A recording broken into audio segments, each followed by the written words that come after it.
up, dear insiders, and welcome back for another YouTube official TV series review. Netflix series, which is The Stranger Things Season 5, Volume 1, first 4 episodes review. As you might know, Stranger Things Season 5, Volume 2 will arrive in Christmas, and Volume 3 will arrive in New Year's Eve. So, this is a spoiler review, so if you have not watched Stranger Things Season 5, Volume 1, don't watch this review as it will contain spoilers. Sorry. So, the wait is finally over, and Stranger Things Season 5 Volume 1 ends with a massive twist that left viewers eager and also stressed for the next batch of episodes like me. The showdown with Vecna is officially underway. His new plans begin to target the children of Hawkins, starting with young Holly Wheeler, while the group also races to put an end to his reign of terror once and for all. As we count down the days until the final episodes are released, here is gonna have a breakdown that went down in the exclusive Volume 1 finale. So, we saw the ending of Stranger Things Season 5 Volume 1, what happens to Will Byers, and how does he stop the Democrats. So, in the closing moments of episode 4, Will manages to freeze the Demogorgons mid-rampage, preventing from them slaughtering his friends. This appears to be done through his long-standing connection to Vecna and the creators of the Upside Down. The last shot of the episode shows Will nose bleeding, something that usually happens to Eleven when she uses her powers, hinting that Will now possesses similar abilities. The rescue mission, which is led by Joyce and the others, seem to fall apart as they are confronted by both the military and a wave of Demogorgons and eventually Vecna himself. Vecna impolizes Will and mocks him, insisting he was easy to break, but this time Will pushes back. Season 5 builds on the idea introduced way back in Season 1 that Will and Vecna have been linked ever since Will's first disappearance. He's constantly felt that what did the Americans feel, even slipping into the perspective. With Robin's guidance, Will strengthens this bond to the point where he can command them, and his emotional growth appears tied to his new power. Also, we can see throughout the season, Will and Robin form a quiet bond over feeling like outsiders, both struggling with aspects of their identity. As Will recalls moments from his childhood that brought him joy, Robin also tells him he's always had the strength within him. That's what finally allows him to hold the Demogorgons.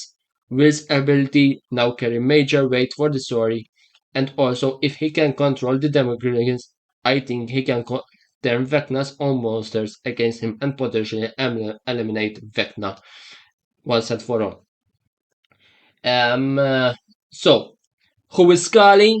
The number 8. Yes, fans were eager to see the number 8 return. So basically, Dr. K is revealed to imprisoning Cully, which is known as the 008, in the Upside Down, likely hoping to extract information about Eleven and her abilities.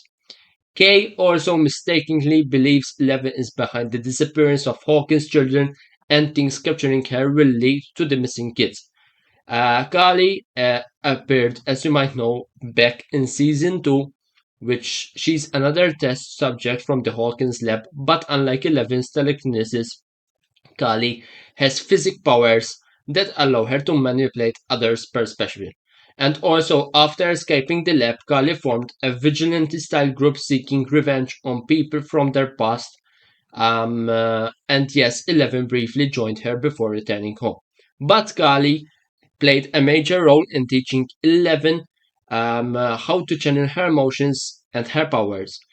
In Volume 1, we see Eleven and Hopper, which they discover Kali inside a military facility in the Upside Down while searching for Vecna.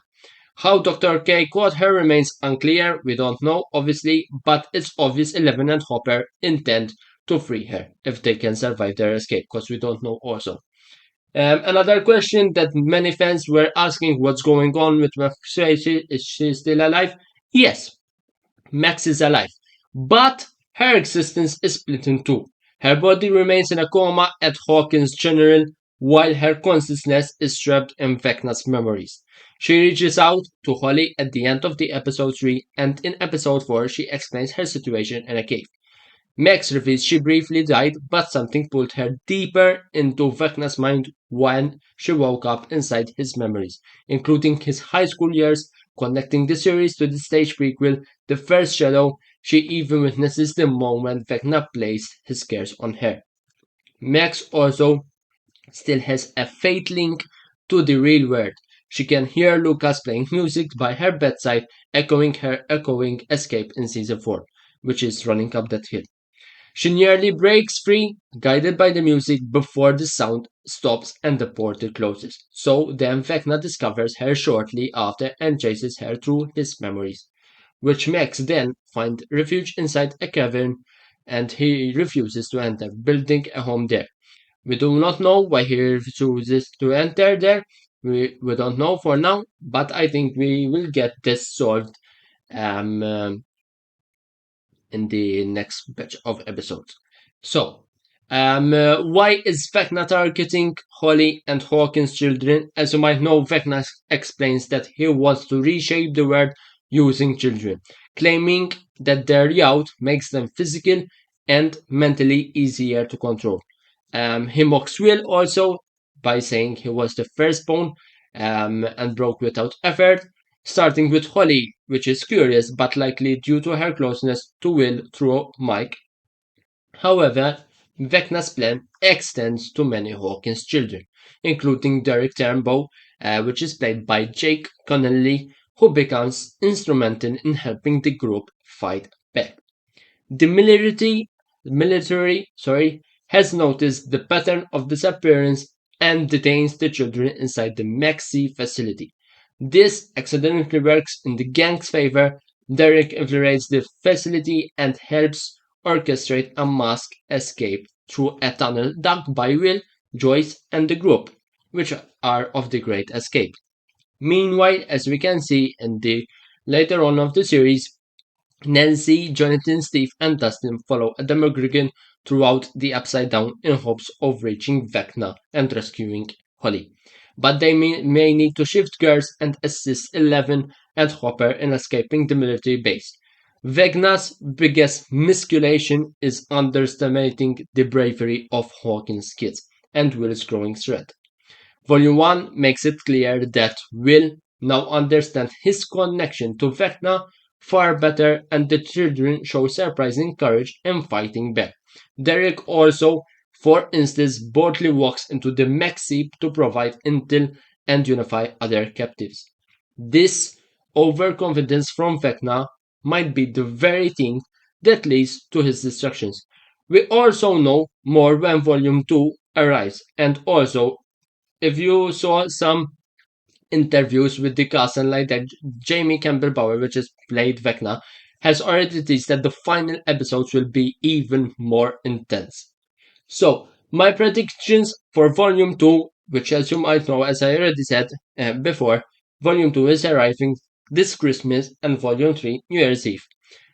As we look ahead of the next set of episodes arriving, I have a number of big predictions, especially about major deaths. So, one of the biggest things I'm expected is a major death. In particular, I have a strong feeling that Hopper's story might be heading toward a tragic conclusion. Earlier in the season, it seemed like Hopper was about to sacrifice himself during the confrontation. We thought it was with Vecna, only to find out it wasn't him. That moment also for me made me feel like the show is hinting at something bigger, giving Netflix well known habit of killing beloved characters. I wouldn't be surprised if Hopper eventually gives his life to save Eleven or someone else important. He has already faced death multiple times and never really survived. But I think this series might finally take him out in a heroic way. I love Hopper, don't get me wrong, but I feel this story might be preparing us for his exit. Another major death, I think it will be Steve. Many people are believing it can be Steve. Um, uh, I think that Steve will die in a heroic way also by saving Dustin around his arms. I do not know exactly. I'm not 100% about it. Like of the Hopper, even of the Hopper, I'm not like 100% about it, but like 80% chance that he can die. So I do not know exactly.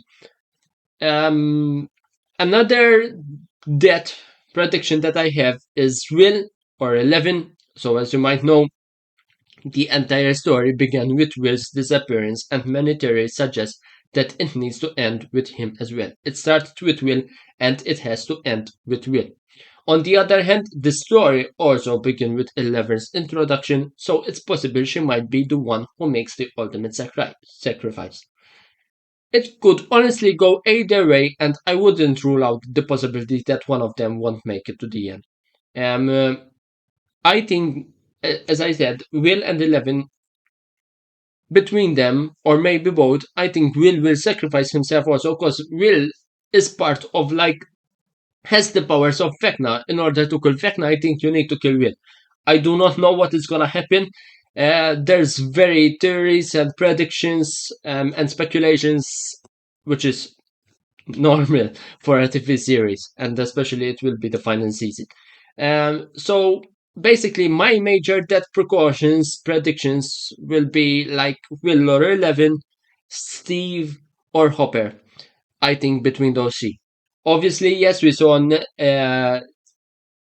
I forgot their name, Mike's and Nancy's parents. I think they will survive. They are in the hospital. Nothing will happen in the hospital for sure, I think. And I think they will survive.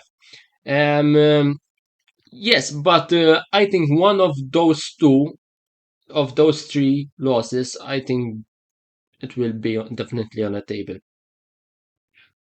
As for Vecna, I'm convinced that he's gonna be defeated. The story has been building toward the destruction of this villain for too long, and also I think his downfall is invulnerability.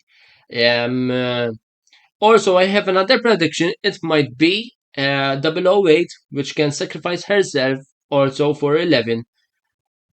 You can't know what will happen. Um, uh, as already you might know, the New Year's Eve episode is running near around 2 hours, 2 hours, 10 minutes, something like that. Obviously, I'm expecting massive twists, emotional shocks, and some huge surprises to close out the series. I also, when they got the childhood memory of Will and Robin talking in his mind, some tears shed. Um, uh, but yeah, that was the review of Stranger Things Season 5, Volume 1. As you might know, here in Malta, we do not know, but we do not know if it is gonna happen. But the Stranger Things season 5, volume 3, which is the finale, is gonna be like, as I said, 2 hours, like 10 minutes or something like that. It is gonna be aired in cinemas. I do not know what is gonna happen here in Malta, but if it happens, I will definitely go and watch it. So yeah, thank you for watching this review about Stranger Things Volume 1 of Season 5. Obviously, when there will be volume 2, I will do another review, and volume 3, I will do another review. For now, we do not have any upcoming TV series related that I think it may interest me. Maybe Man vs. Bee in December, I do not know, but we will check. Thank you for watching, and have the rest of the day a good day. And don't forget to like and subscribe. And also, if you have some friends, please suggest them. It makes me feel much more appreciated. And thank you. Thank you. And here, Reviews by Nam Insider here, signing off. And have the rest of the day a good day. Bye bye, Insiders. Bye.